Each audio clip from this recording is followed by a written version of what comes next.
Salatullah salamullah ala taha rasulillah. Salatullah salamullah ala taha rasulillah. Salatullah salamullah ala yasin habibillah.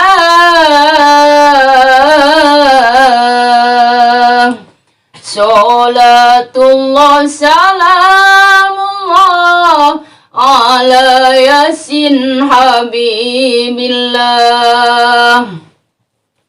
Assalamualaikum warahmatullahi wabarakatuh.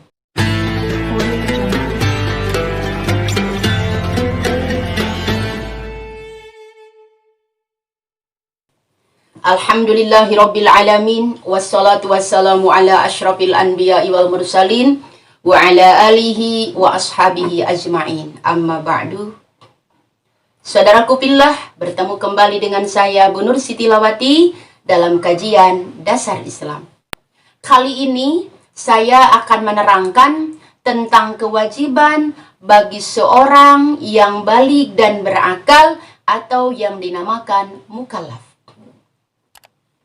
Di dalam kitab Riyadhul Badi'ah dikatakan, "I'lam annahu yajibu ala kulli syahsin minal mukallafina walau kana raqiqan ay ya'rifa arkanal islami wal iman." Yang artinya, ketahuilah bahwa wajib kepada seseorang yang sudah baligh dan berakal, walaupun dia hamba sahaya, untuk mengenal rukun Islam dan rukun iman. Saudaraku fillah, dulu di zaman Rasulullah Shallallahu Alaihi Wasallam, ketika beliau sedang berkumpul dengan para sahabat, ada seorang yang datang dengan rambut yang sangat hitam dan baju yang sangat putih. Beliau mendekati Rasulullah Shallallahu Alaihi Wasallam, kemudian lututnya disandarkan kepada lutut baginda Rasulullah SAW. Kemudian dua telapak tangannya disimpan di atas paha baginda Rasulullah SAW. Kemudian dia bertanya, "Ya Rasulullah, akhbirni anil Islam." Wahai Rasulullah, beritakan kepadaku apa itu Islam. Maka Rasulullah menjawab, "Al-Islam an tashhada alla ilaha illallah wa anna Muhammadar Rasulullah wa tuqimas shalah wa tu'tiyaz zakah wa tasuma Ramadan wa tuhijjal baita in istata'ta ilaihi sabila." Mendengar jawaban dari baginda Rasulullah, laki-laki tadi menjawab, "Shadaqta ya Rasulullah." Benar kamu Rasulullah sallallahu alaihi wasallam. Mungkin bagi para sahabat itu merasa heran. Kenapa ada seorang laki-laki bertanya, kemudian setelah dijawab dia membenarkan? Tetapi bagi baginda Rasulullah Shallallahu Alaihi Wasallam, insya Allah sudah tidak asing lagi, karena beliau pasti tahu bahwa yang datang bukan manusia biasa, tetapi malaikat Jibril, suruhan Allah. Saudaraku billah, melihat dari hadis tadi, ulama fikih di dalam Safinatun Najah menjadikan hadis ini dijadikan sebagai landasan rukun Islam. Jadi di dalam fikih itu rukun Islam ada 5 sesuai dengan hadis tadi. Yaitu yang pertama, membacakan syahadat asyhadu alla ilaha illallah wa asyhadu anna Muhammadar Rasulullah. Yang kedua, menjalankan sholat. Yang ketiga, memberikan zakat. Yang keempat, puasa di bulan Ramadan. Dan yang kelima, haji ke Baitullah bagi yang mampu. Saudaraku fillah, urutan pertama itu syahadat. Mengapa syahadat dulu, tidak sholat dulu?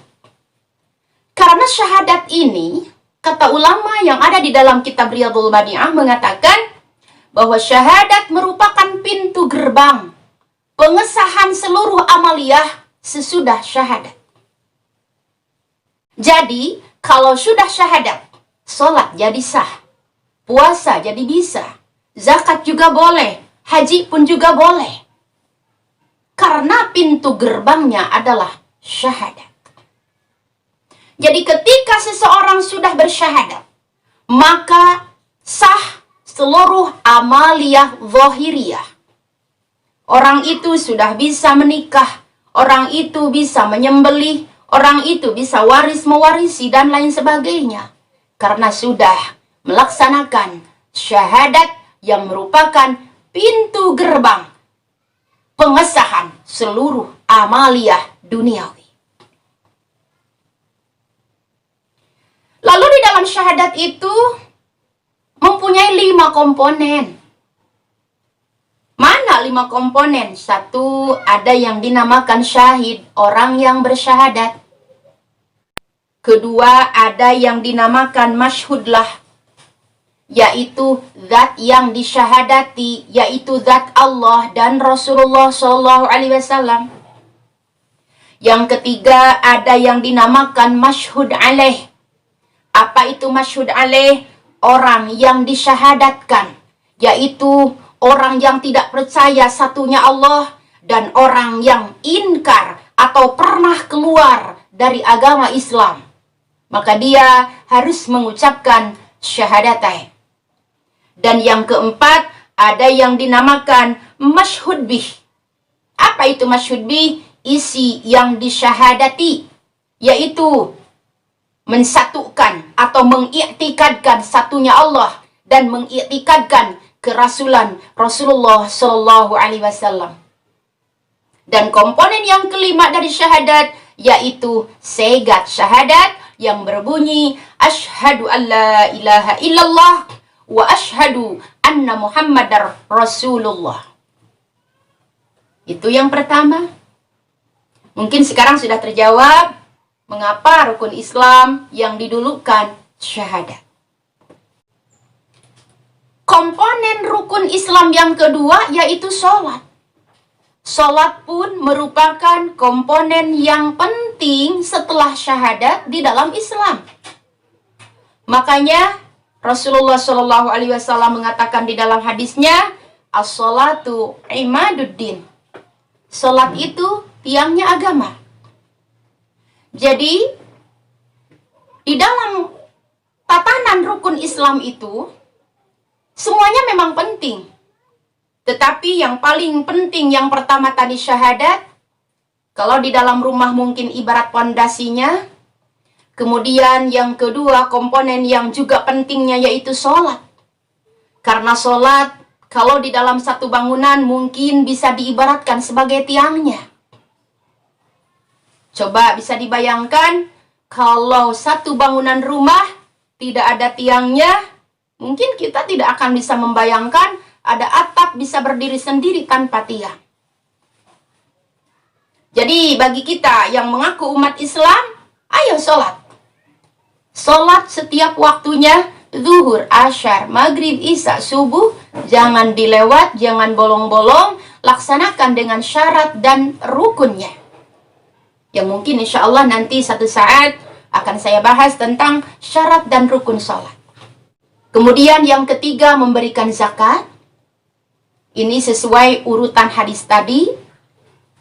Kepada siapa kita memberikan zakat? Kepada mustahiknya yang mungkin nanti di babnya akan ada siapa saja yang harus menerima zakat. Dan yang keempat yaitu puasa di bulan Ramadan. Dan yang kelima, yaitu menunaikan haji bagi siapa saja yang mampu. Saudaraku pillah, kalau diibaratkan satu bangunan, rukun Islam ini, maka syahadat merupakan pondasinya. Tanpa syahadat tidak akan bisa membangun rumah. Salat merupakan tiang-tiangnya. Tanpa tiang tidak akan terbayang ada atap melayang-layang. Zakat merupakan jendelanya. Dan yang keempat, puasa di bulan Ramadan merupakan dindingnya. Dan yang kelima, haji ke Baitullah ini adalah merupakan gentingnya. Jadi kesimpulannya, kalau Islam tanpa syahadat ibarat rumah tak berpondasi, tidak mungkin akan jadi. Kalau mengaku Islam tidak pernah sholat, ibarat satu rumah tanpa tiang, tidak mungkin ada atap melayang-layang. Jadi ingat, jagalah keislaman kita, karena Islam merupakan 5 mutiara yang sangat berharga, yang akan terasa hampa bila hilang salah satunya. Sekian, terima kasih. Mohon maaf atas segala kekurangannya. Hudma sofa da'ma kadar. Billahi fisabilil haq. Wassalamualaikum warahmatullahi wabarakatuh. Bila sahabat Kadis ingin bertanya atau request buat ceramah selanjutnya, sahabat bisa komen di bawah atau DM di Instagram atau kirim lewat email yang ada di deskripsi box di bawah. Jangan lupa like, subscribe, dan share ke teman-teman kalian. Dadah!